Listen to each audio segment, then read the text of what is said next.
What really happened when John Kennedy's wife was kicked out by a liberal manager and the next day? His Rolls-Royce arrived, stunned an entire town, and left the internet speechless. It began as a simple errand on a quiet Tuesday afternoon. Rebecca Kennedy, wife of Senator John Kennedy, entered a boutique furniture gallery in Baton Rouge to browse vintage art pieces. She had just complimented the staff when the manager approached with a stiff smile and asked, "Are you really that?" Kennedy, Rebecca with grace, confirmed it. Yes, her husband was Senator John Kennedy. The manager's expression changed instantly. "We don't serve the families of fascists," she said, loud enough for the entire store to hear. Other shoppers froze. Rebecca tried to respond calmly, but the manager pointed to the door. "Take your money somewhere else." Embarrassed, stunned, and deeply shaken, she left the store in silence. But someone had already begun filming, and that video wouldn't stay quiet for long. The footage went viral overnight. It showed Rebecca walking toward her car as the manager shouted after her, "We stand against hate here." The clip racked up over 5 million views within hours. Comments flooded in. "This isn't activism, it's bigotry," others cheered. The manager, calling it a form of protest. But one voice remained silent, Senator Kennedy himself, until the next morning when a jet-black Rolls-Royce Phantom rolled into the boutique parking lot, attracting every camera on the block. The door opened slowly, and out stepped Senator Kennedy in his signature cowboy boots and suit. The manager turned pale. Kennedy didn't raise his voice. He simply walked inside with 2 staffers, carrying a framed printout of the store's online mission statement. "We believe in dignity, equality, and welcoming all voices." He placed it gently on the counter and said, "I reckon you forgot. Your own words yesterday?" The silence in the store was deafening. Then he walked out. Outside, reporters swarmed him, but Kennedy kept it brief. "When you start kicking people out for who they're married to, you stop being liberal and start being a bully." His words hit hard. That clip, too, went viral.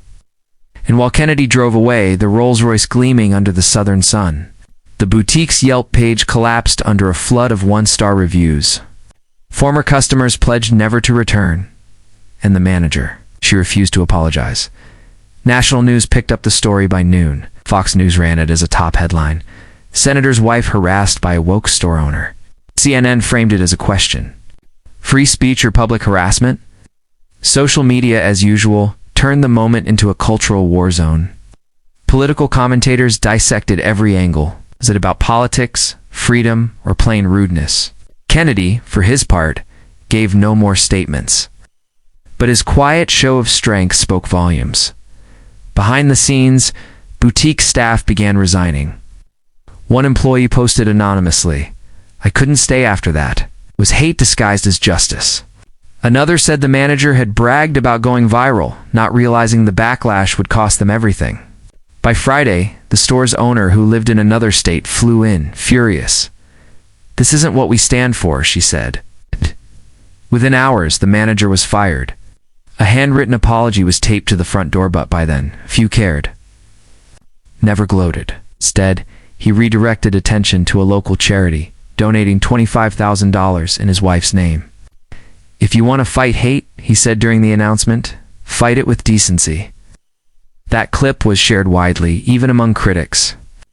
For many, it wasn't about liking Kennedy's politics. It was about how he responded with restraint. Instead of outrage, one liberal columnist wrote, "He handled it better than some of us would have." Rebecca Kennedy stayed mostly out of the spotlight, but a friend close to the family shared that she was deeply hurt not by the insult, but by the cheering online. "She loves this country," the friend said. "She doesn't deserve to be shamed for who she loves." The story sparked a nationwide debate about the rising tide of personal targeting in political discourse. "We're losing our ability to disagree without dehumanizing," one pastor said in a Sunday sermon referencing the ordeal. By the following week, the boutique had closed its doors for renovation, though most believed it was permanent. Rebecca received thousands of letters, some apologizing, others thanking her for her grace. Kennedy never returned to the store, but his message did. Local artists painted a mural outside. A Rolls-Royce parked proudly under the words, "Respect is nonpartisan." It was clear the walkout may have been humiliating. The comeback redefined the conversation. Meanwhile, the story became symbolic far beyond Louisiana.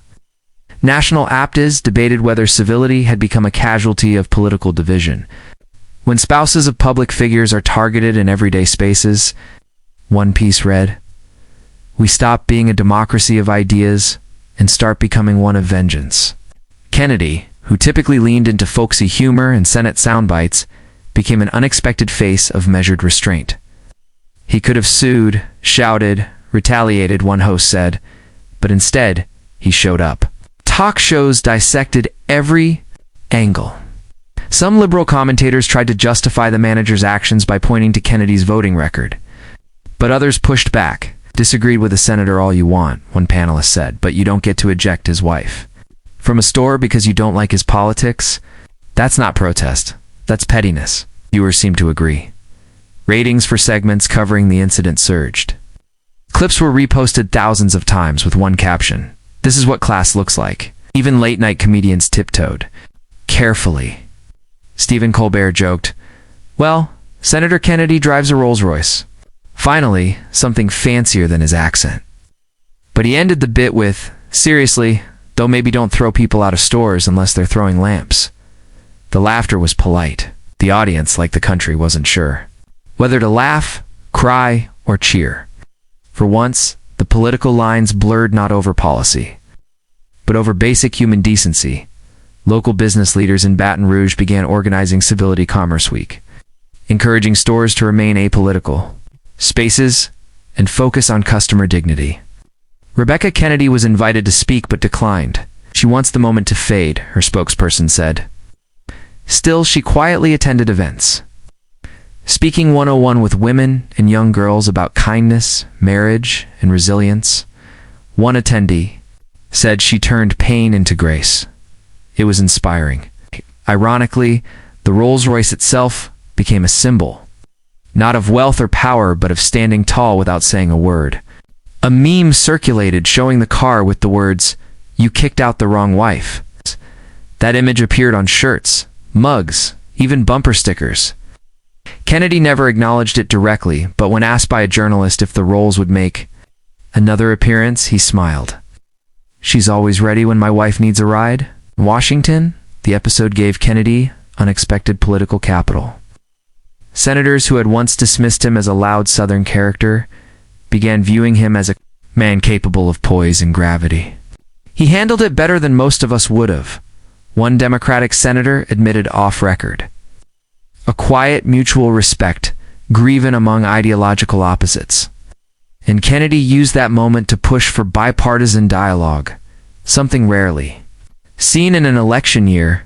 The boutique never reopened. Its windows remained boarded, graffiti scrawled on the plywood reading, "Tolerance starts with you." The former manager vanished from public view, her social media deleted. Attempts to revive the business under a new name failed. Meanwhile, Kennedy's approval ratings in Louisiana jumped 10 points in 1 month.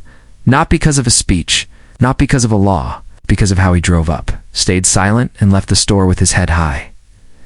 Rebecca later released a brief essay in Southern Living titled "The Day I Almost Lost My Dignity." In it, she never named the store or the manager. Instead, she focused on grace under pressure, the importance of not letting hate steal your kindness, and the strength it took to walk away without bitterness. Sometimes, she wrote, "The loudest response is quiet dignity, followed by a good engine." It went viral instantly. In the end, John Kennedy didn't issue demands. He didn't threaten lawsuits or grandstand. Showed up in a Rolls-Royce. Not to intimidate, but to remind everyone that class isn't about the car you drive. It's about how you respond when your loved ones are hurt. And when Rebecca walked out of that store in tears, she may have felt small. When the engine purred and the town watched her husband step forward, she became the symbol of something bigger than politics.